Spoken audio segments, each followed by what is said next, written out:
I just had the sweetest moment with one of our cats. So depending on whether you follow me on Instagram, and if you don't, you should, you may or may not have heard the story of our cats. If you don't care, you can skip this. I'm gonna get into the video in just a second, but I felt like I want to tell the story. So as I've said in many videos now, I'm currently in a country house just under Moscow in a tiny little village. This country house belongs to my husband's family. And originally there was one cat living here, which is a tiny little kitten. She's one. But my father-in-law had to bring in 2 of his cats because he can't take care of them temporarily. So we ended up having 3, one of which is the one that I'm talking about, the middle one. She was terrified of us. She was very, very stressed having moved to a different location, and there's completely different people here, so she didn't know us and she was very terrified to the point where she hid all the time. It's like we had 2 cats. I never saw her. She only let me touch her about a week in, and even then she kind of bit me when I tried. After that she let me touch her a little bit sometimes, maybe. She did come out to eat after that, but it was a whole challenge as well. And today I was getting ready to do this video, I was putting my makeup on, and she actually came in and she lay on me and she started purring, and she's the sweetest little thing.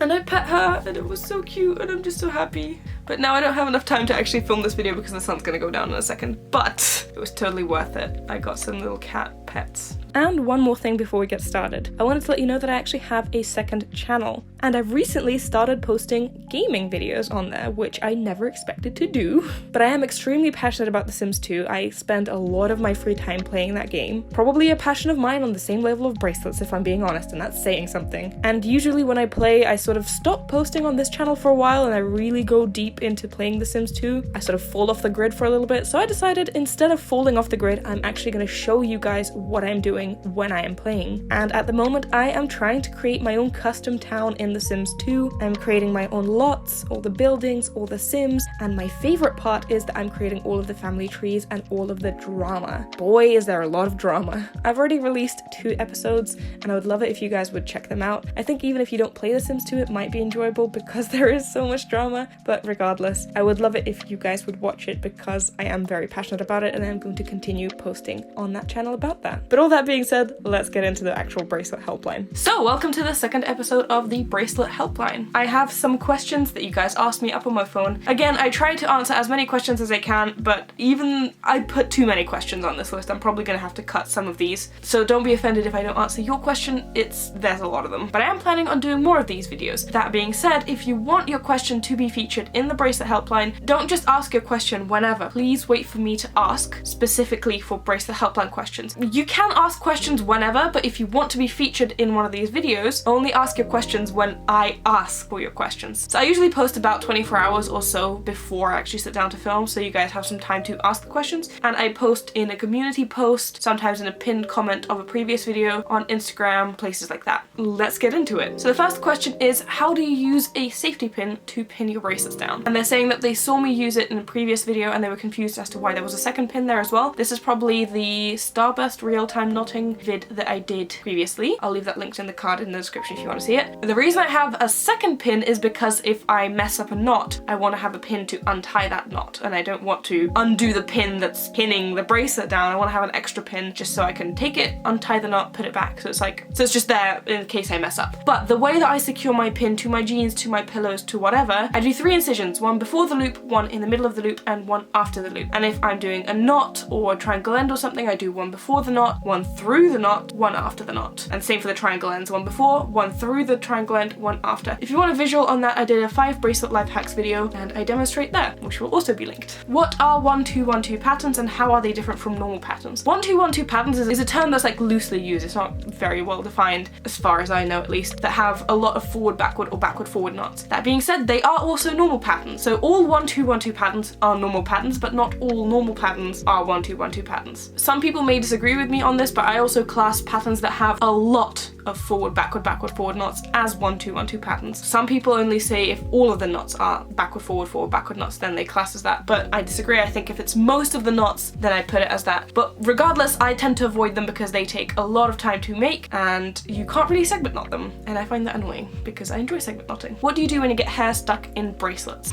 This happens to me a lot. I have hair, as you can see, and it tends to get stuck in bracelets. Now that I live with cats as well, I get cat hair stuck in bracelets, which is more difficult to deal with, and I don't really know what to do about that, except brush your pets, I guess. But in terms of human hair, if I notice, I try to take it out, before it gets stuck in there, but if it's too late, I just use a pair of tweezers and I tweeze it out. Alright, next question. So I'm making this bracelet and I decided to start it with a straight edge. Any tips on how to make it look nice? I actually like to start my alphas with a straight edge. I think they look really nice when you do that, and I tend to add crimp ends to that if I want to, but also just basically making a braid coming off of that can look really nice. And I did that for the space bracelet that I did in my flat alphas tutorial. You can see how it turned out there. It looks really nice. Alright, next question is, what are the knots in patterns? If you look at a pattern, it has little circles in it that have arrows going in a certain direction or arrows going one way and then the other. These are what represent knots. And if you want more info on that, I have a whole video dedicated on how to read normal patterns and also segment knotting that you can watch and gain more information from that. When you make collections, do you always look at the pattern? For me, it depends on the pattern. I did a collection of arrowheads and I don't really need the pattern to do that. I pretty much know it off by heart. If I did chevrons as well, I wouldn't really need that. Polka dot chevrons included. I did a collection of those, didn't need the pattern for it. The starburst, however, I'm doing a collection now and I do tend to need the pattern for that, but only for the start to know how to position my strings. But even now I'm on my third one. I'm pretty sure if I do the fourth one again, I would already know how to position my strings, but just in case, I would probably still look at it because I tend to mess up the starts of starburst patterns. I'd say it depends. Once you've made enough of a pattern, you kind of know how to do it. Why is it that when I make inverse chevrons, like on the picture,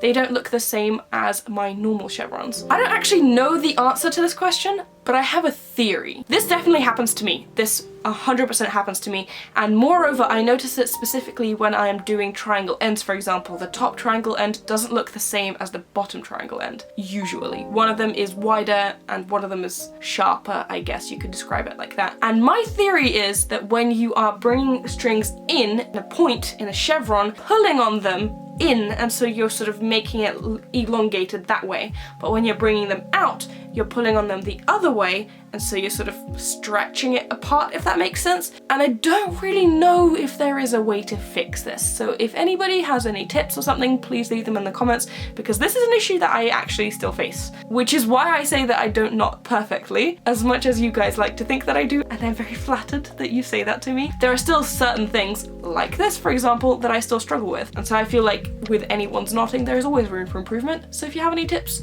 feel free to leave them in the comment section. I'd love to read them. When I'm making an alpha, should I cut my leading string or should I just leave it on the bobbin if I have a lot of the background string in the bracelet? I think this is a personal preference.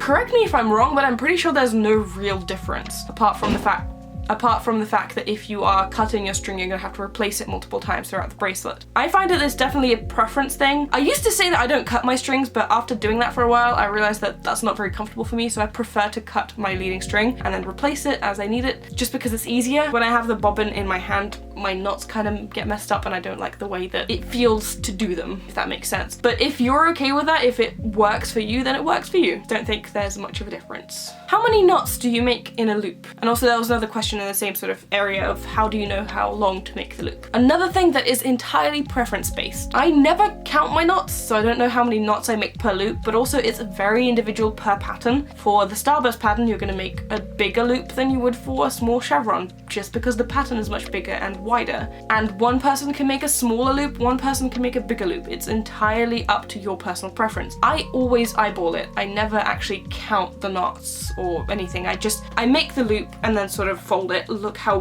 well it looks, and then continue making it if I want to make it bigger, or stop if I like the length or whatever. So it's entirely up to you, and I usually just eyeball it. Do you get blisters when you make your knots, and how do you deal with that? I used to get blisters here on my fingers because that's where the string sort of rubs against my fingers when I tie knots. I don't necessarily get blisters, but I do sort of break my skin a lot on my thumbs because that's the place which sort of holds the other string tight for me. In terms of these areas, these used to get blisters all the time, but now the skin just become really rough, and so it doesn't do that. Regarding this, I don't really know what to do. To be honest, it still breaks and hurts. What I used to do is I used to put plasters on my fingers, or band-aids as the Americans call them, moisturize a lot, and just generally be careful. Fortunately, there's no real sort of perfect solution to this, and in terms of these, I don't really know what to do here either, because here I used to get blisters, but here the skin actually breaks and sort of starts bleeding, and that hurts. So yeah, I put plasters on it as well, and I try not to put pressure on one spot all the time, but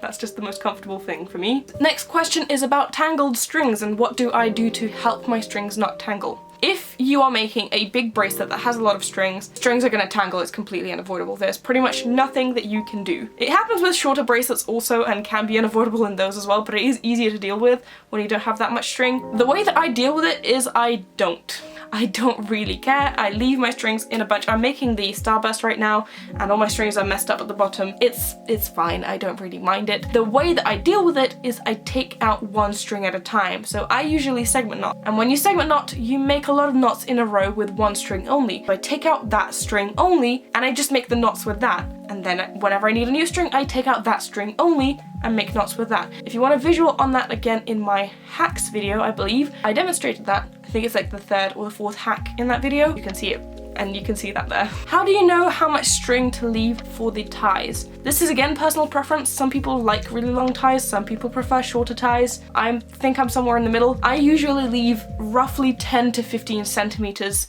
before I start my bracelet for the ties if I'm doing like a triangle end or something. You can leave more if you want to for your first time, then make the tie afterwards and see how much string you have left over to calculate how much you used, and then sort of base your strings on that, because it is personal preference. There's this question that actually made me kind of giggle. If I'm not knotting row by row, am I segment knotting? And the question also says that a lot of people complain about segment knotting being hard and they find it really easy. Probably. I mean, I can't actually tell what you're doing because I can't see what you're doing. But if you're not knotting row by row and you're still producing bracelets, you're probably segment knotting. Now, there are different ways to segment knot. There's no set way. There's no correct way to do it. I mean, with some bracelets like the chevron, it's easier to figure out the correct way to do it. You just do a chevron. But with other bracelets, you can start in one section and then, or you can start in a different section and the result is going to be the same. I feel like people find segment knotting difficult specifically when they are moving from row by row to segment knotting. If they've only made bracelets row by row their entire lives, it will be difficult for them to start segment knotting just because it's a completely different way of reading the same pattern.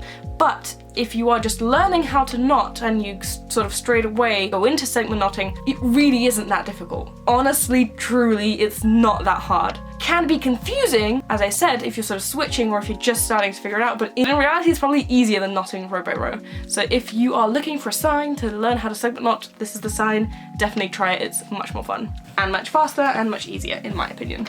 And if you're looking for a guide, I have a video on how to read patterns and segment knot 2-in-1. Alright, last question is, what do you do if a color pops through in your knot? And by that, I'm pretty sure you mean that when you make a knot of a certain color, the other color can sometimes come in through the knot. The string that you're making the knot onto can peek through in the knot, and that definitely happens.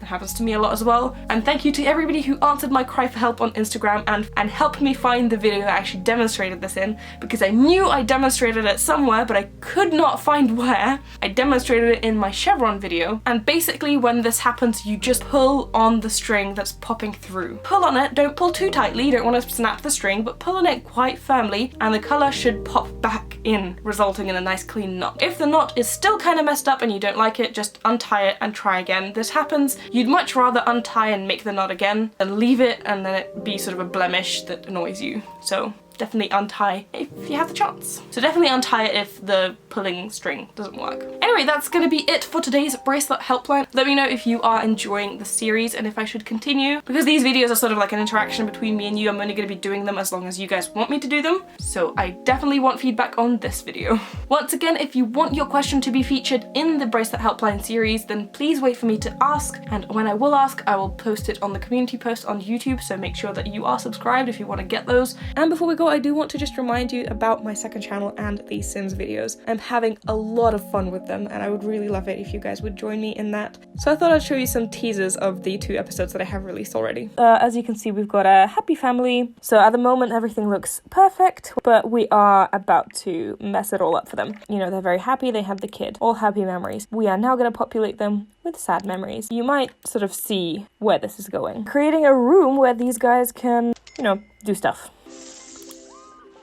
How did she see that? I mean, I was gonna have her see it eventually, but I didn't want it to happen straight away. How did she see that? Propose, go steady, there we go.